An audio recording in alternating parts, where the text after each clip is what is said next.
And welcome back on this Tuesday morning. Let's go over that forecast quickly. Not a lot to talk about. We've pretty much had rain in the forecast many days already. 68 degrees out there. If you got to see the moon this morning, it was a full one. A high of 85, 30% chance of those showers. Around 11 o'clock today, it jumps to 30%. And then tomorrow, 20% chance of rain with your high temperatures around 85 to 66. Looks like there's almost just a slight chance of rain daily, but today and possibly tomorrow, the biggest days, and dry out a couple days anyway. 230-4988 gets Frank.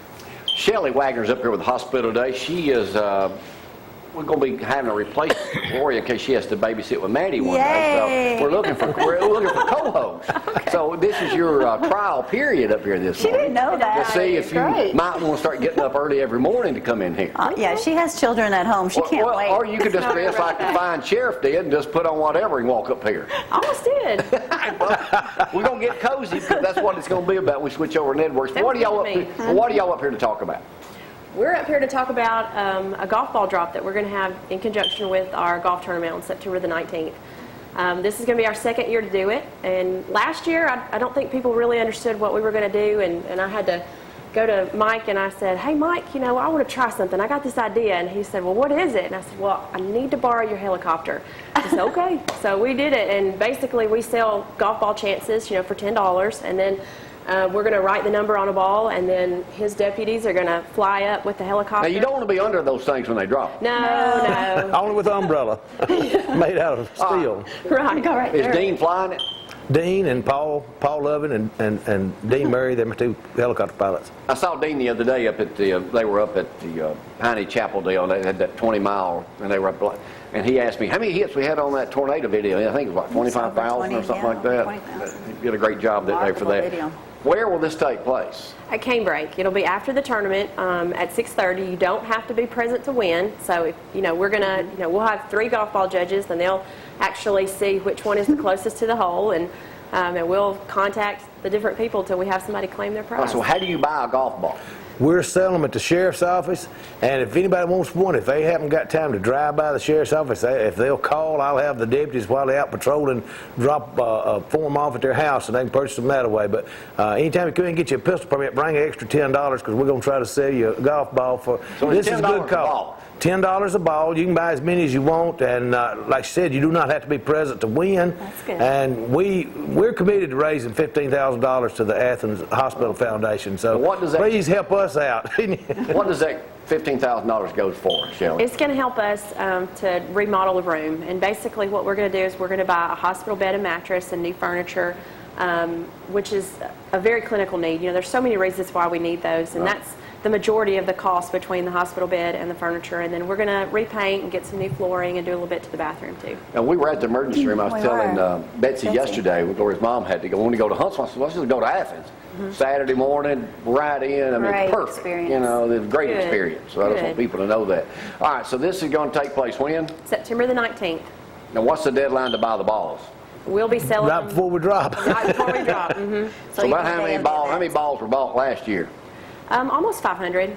But we're going to sell a lot more this year. We've already got a good start. We sold them at the car show at Ardmore a couple of weeks ago, and at Sorting last weekend. We sold them out there at Sorting. So exactly what is that? You always tell me you got to go sorting. People come out and chase calves. You ought to come out one weekend on Saturday night. You see these. Jamie, on Saturday night. The only time I'm coming to that dang Sheriff's Arena on a Saturday night or something is the rodeo, if it was rained out on Friday night. If we don't raise enough money we've committed to for the hospital, we're going to have a cow drop out there in the arena. Oh, boy. I've done those before. You know, some places those are illegal. That's gambling.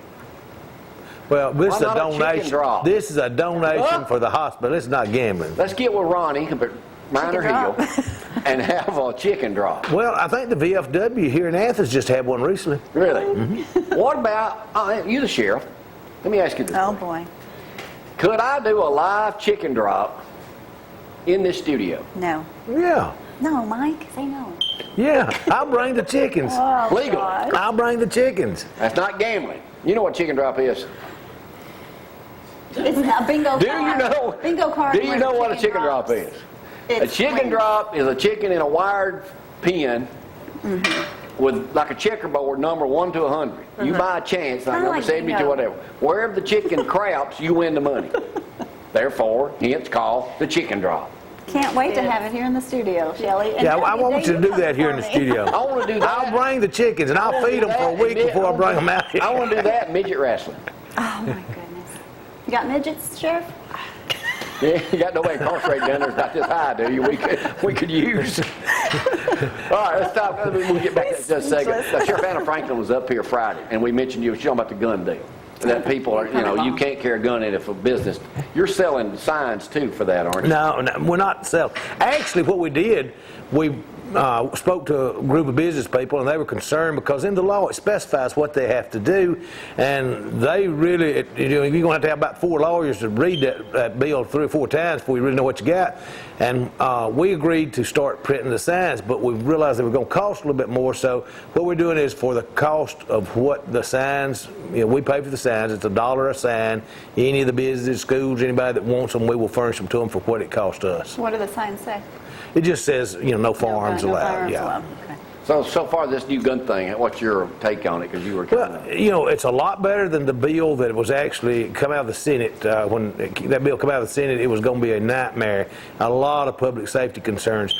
The biggest problem right now in this bill is I had like 50-something in a little over 24-hour period of 18-year-olds coming down wanting pistol permits. And I've always, for 31 years, issued pistol permits on a case-by-case basis where a parent comes in and there's a need and the child is mature enough. But if they've been in the military, if they're old enough to serve our country, I've always issued them. But my policy at the sheriff's office, I'm going to call their parents, and doing so, I've found that I've had a couple parents say, "Look, my child's not mature enough. He's still in high school. He's running a bunch of thugs, and I don't want him to have a pistol permit because it's not safe." So we'll deny them on that part. If the judge wants to overrule me, if they appeal it, then so be it. But I think it's a public safety issue and I'm not saying that 18-year-olds are not capable. It's just, as a whole, I think I have a responsibility to do a little bit more checking than just check their record. I need to talk to their parents and find out about that situation. Well, while you're up here, you got a question? One thing I was going to say, what Anna Franklin or Sheriff Franklin told us was, if you carry a firearm into that business and then they tell you no, but they're not allowed here, you have to leave, or else you get arrested for trespassing. Right.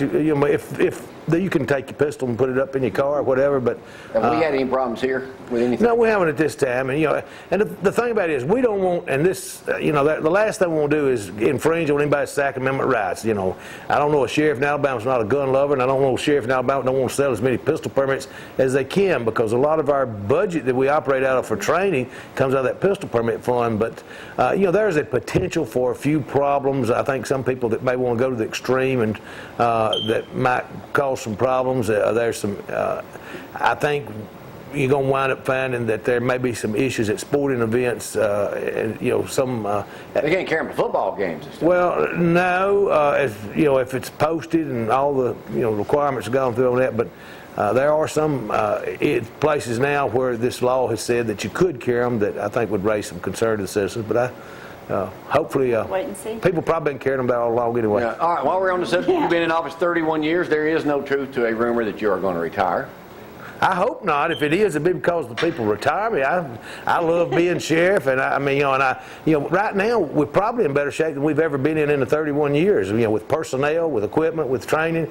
I'd like to see that continue, and Lord, I haven't even, retirement's not in my forte. I don't know. I would have to do something, but You don't think you're getting old at 62? I'm headed to work out this morning. I'm getting younger, not older. And the thing about it is, if we elect a new sheriff, you're going to have to pay 2 sheriff's salary, because my retirement will be a supernumerary retirement. So, hey, listen, fiscally conservative people, you need to think about that. I ain't heard it put that way, but that makes sense, yeah. All right, let's talk about the luncheon coming up tomorrow. Okay. Tell us a little bit about tickets available and where do they get them? Well, they can go online to alhfevents.org, or they can call our office at 233-9236, or you can buy them at the door. Okay, so you can buy them at the door. Is that the event center? It's at the event center, and lunch is served at 11:45. It's just going to be our way of telling the community what we did last year, some of the things we've accomplished, some of the plans we have for our upcoming year. So we have a good program in Will store. Ray Dees What are we eating? What are we Ray eating? Dees will be there. Will he be What's for speaking? lunch? We're What's eating for barbecue. lunch? Barbecue, that's good. Barbecue. What'd you say? What barbecue was it? Lawler's barbecue. I figured you'd throw that in there. All right, anything we need? All right, so buy your balls now. I had to learn last Golf year, balls. too, to say golf balls. Buy your golf balls. We will probably go around asking people if they've got balls. If they hadn't, we've got them for them. All right, thank you, Sheriff. give Thank you, them to Shelly. you. Take a break. We'll be right back. Y'all hang on.